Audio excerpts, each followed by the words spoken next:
નમસ્કાર, આપ જોઈ રહ્યા છો જેકેએસ ન્યૂઝ ગુજરાતી। વાત કરીએ તો સાબરકાંઠા જિલ્લાના હિંમતનગરમાં આજે આશા તથા આશા ફેસિલિટેટર બહેનોએ વિવિધ પડતર પ્રશ્નોને લઈને જિલ્લા કલેક્ટર કચેરીમાં પહોંચીને સૂત્રોચ્ચાર કર્યો હતો।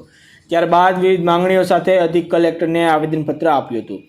સમગ્ર વાત કરીએ તો અમદાવાદ ખાતે આશાની પ્રદેશ કારોબારી બેઠક પ્રદેશ કાર્યાલય ખાતે રાખવામાં આવી હતી, જેમાં ભારતીય મજદૂર સંઘના પ્રદેશ અધ્યક્ષ તેમજ આશા કર્મચારી સંઘના પ્રદેશ પ્રભારીની હાજરીમાં નિર્ણય કરવામાં આવ્યો હતો। આશા ફેસિલિટેટર બહેનોના વિવિધ પ્રશ્નો માટે ચર્ચાઓ કરવામાં આવી હતી। તે ઉપરાંત ભારતીય મજદૂર સંઘ ગુજરાત પ્રદેશ તરફથી વારંવાર રજૂઆતો કરવા છતાં સરકાર તરફથી યોગ્ય નિર્ણય લઈ સમાધાન કરવામાં આવ્યું, જેને લઈને રાજ્યના તમામ જિલ્લા મથકે જિલ્લા કલેક્ટરને સંબોધીને રાજ્યના આરોગ્ય મંત્રી અને કેન્દ્રીય આરોગ્ય મંત્રીને આવેદનપત્ર દ્વારા તમામ આશા બહેનોના પ્રશ્નો મોકલવા નક્કી કર્યા હતા। સાબરકાંઠા જિલ્લાની આશા બહેન અને આશા ફેસિલિટેટર બહેનોએ જિલ્લા કલેક્ટર કચેરી ખાતે એકઠી થઈને જોકે આશા બહેનોએ અને આશા ફેસિલિટેટર બહેનોએ સ્વાસ્થ્ય વિભાગના મહત્વનું કામ કરે છે। તેમને સરકાર તરફથી સોંપવામાં આવેલા તમામ કામ નીચલા સ્તર ગામડાની તથા શહેરી વિસ્તારની તમામ માહિતી ભેગી કરી સરકારને સોંપવાનું કામ આશા બહેનો કરે છે। તેમ છતાં સરકાર તરફથી મળતું માનદ વેતન અને સામાજિક સુરક્ષા મળતી નથી, જેને લઈને વિવિધ પ્રશ્નો સાથેનું આવેદનપત્ર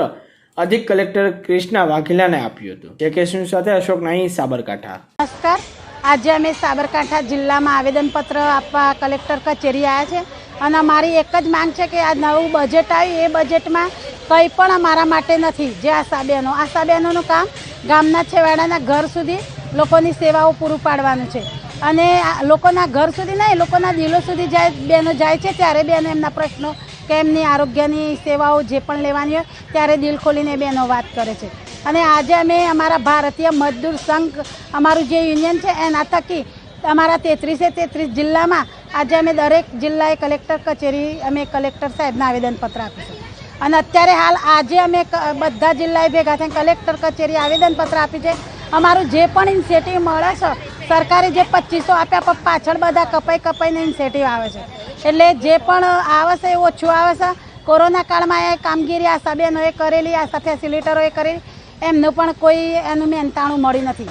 અત્યારે હાલ તાજેતરમાં ચાંદીપુરમ રોગ નીકળ્યો છે, તો ચાંદીપુરમ રોગ માટે દરેક બહેનોનું કામ કરવાનું હોય, દરેક બહેનોને ઘરે સર્વે કરવાનું હોય, છતાંય એનું કોઈ મહેનતાણું અમને સરકારે નથી જાહેર કર્યું કે આટલું આપીશું।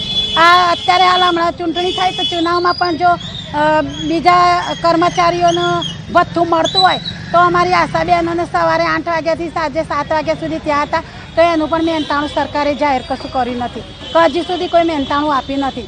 તો અત્યારે હાલ અમે આ આવેદનપત્ર આપીએ એના માટે કે આવનારા સમયમાં જો અમારું કંઈ ના થાય તો અમારી આશા બહેનો હવે રણચંડી બનશે, ટાઈમ આવશે તો અમે બહેનો અમારું કામ પણ બંધ કરી દઈશું। શાનું?